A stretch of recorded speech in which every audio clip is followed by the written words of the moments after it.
America के 16वें राष्ट्रपति Abraham Lincoln का जीवन संघर्ष, धैर्य और आत्मविश्वास की सबसे बड़ी मिसालों में से एक है। उनका जीवन बताता है कि असफलताएं हमें रोकने के लिए नहीं, बल्कि मजबूत बनाने के लिए आती हैं। गरीब परिवार से शुरुआत। अब्राहम लिंकन का जन्म 1809 में एक गरीब किसान परिवार में हुआ। उनका घर लकड़ी से बना हुआ था। परिवार इतना गरीब था कि पढ़ाई के लिए किताबें भी मुश्किल से मिलती थी। लिंकन कई किलोमीटर पैदल चलकर दूसरों से किताबें उधार लाते और रात को लकड़ी की आग की रोशनी में पढ़ते थे। उनके जीवन में लगातार असफलताएं आती गई। लिंकन का जीवन शुरू से ही संघर्षों से भरा था। उन्होंने कई बार चुनाव लड़े, लेकिन बार बार हार का सामना करना पड़ा। उनके जीवन की प्रमुख असफलताएं इस प्रकार हैं। 21 साल की उम्र में व्यापार में असफलता मिली।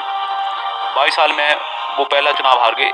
24 साल में उन्हें व्यापार में हानि हुई। 26 साल की उम्र में उनकी प्रेमिका की मृत्यु हो गई।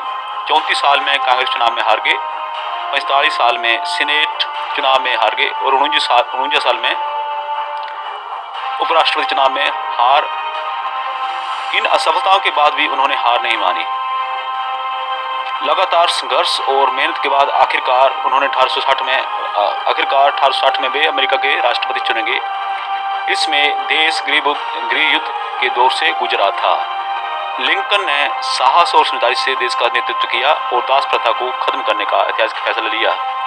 इस कहानी से ये प्रेरणा मिलती है कि असफलता सफलता की पहली सीढ़ी होती है। परिस्थितियां चाहे कितनी भी कठिन हो, हार नहीं माननी चाहिए। मेहनत, धैर्य और विश्वास से कोई भी लक्ष्य हासिल किया जा सकता है। उनका प्रसिद्ध विचार था, मैं धीरे चलता हूँ पर कभी पीछे नहीं हटता।